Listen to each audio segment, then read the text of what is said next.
Okay, so today's our first day doing volumes of rotation, specifically using the disk method.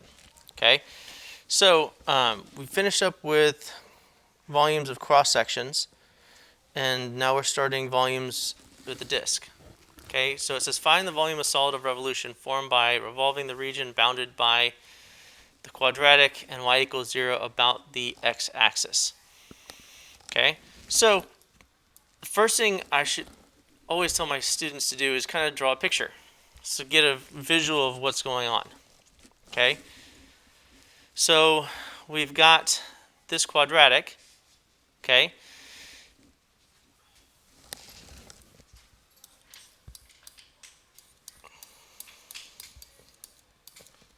so it's not in its vertex form, but we can factor it really easily to find its zeros, and we find that it has a 0 at 0 and 1, 2, 3, 4, positive 5.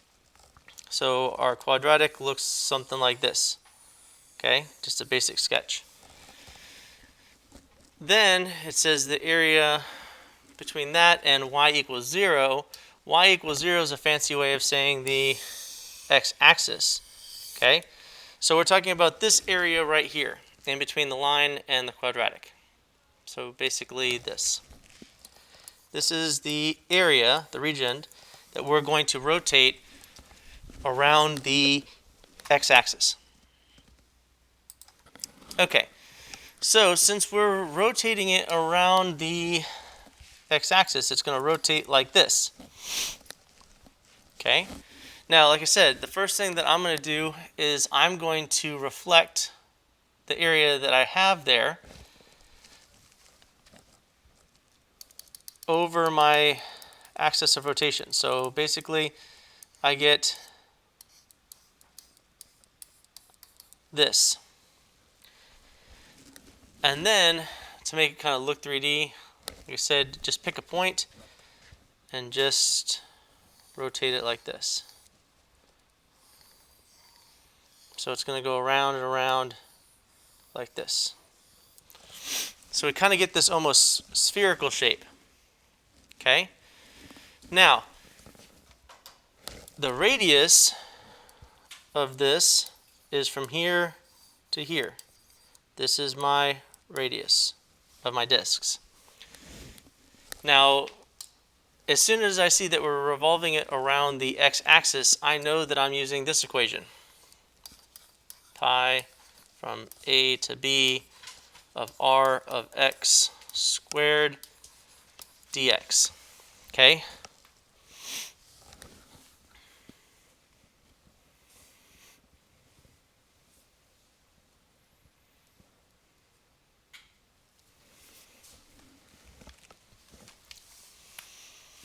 Now, my radius, of course, right here, is going to be my, since it's vertical strips, the function on top minus the function on bottom, because my radius is vertical, like this, just like we did with bounded area. Okay? So my top function, of course, is 0 minus my quadratic, which is x squared minus 5x.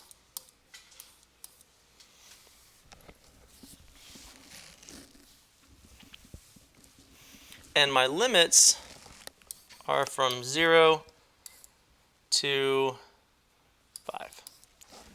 Now, here's the other thing. It doesn't really matter. You could have used this side to make it positive and done it the other way. It's not going to make a difference. Okay? But here we go. Plug in everything we know. So we're going to get pi. This is from 0 to 5. My radius is negative x squared minus 5x squared, like this, dx.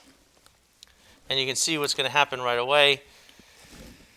Because we have that negative in there, it's going to become positive, so it doesn't make a difference either way. Okay?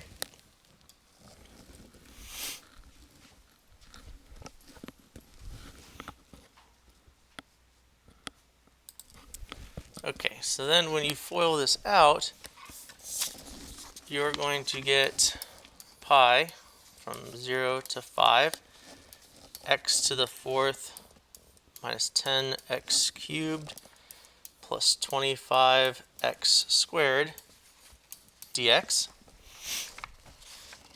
because you're going to make the negative x squared positive 5x, and then you FOIL it out, which means you multiply it by itself. Now we do the calculus. So we take the antiderivative. So we get x to the fifth over 5 minus 10x to the fourth over 4 plus 25x cubed over 3 from 0 to 5. And we can't forget that pi out here. We'll multiply that at the end.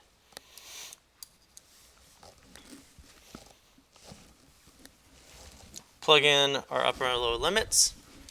So we get pi times 5 to the fourth minus 10 times 5 to the fourth over 4 plus 25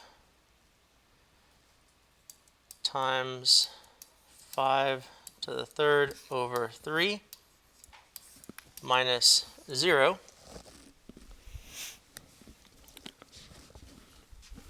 Now we're going to do some algebra. So next, we're going to simplify. So you're going to get pi times 625 minus, this ends up being 3,125 over 2 plus 3,125 over 3. Then get common denominators. So this ends up being, everything's over 6 minus 9,375 over 6 plus 6,250 over 6, which ends up being 625 pi over 6. And our code for today is 4PC4L. 4PC4L. So just like we were doing before, we're just setting up in a new way. That's our answer. That is our volume of this shape right here that we created. Okay. Again, the hardest part of this is the setup.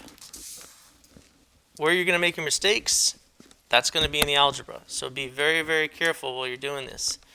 The common denominators is probably the hardest part.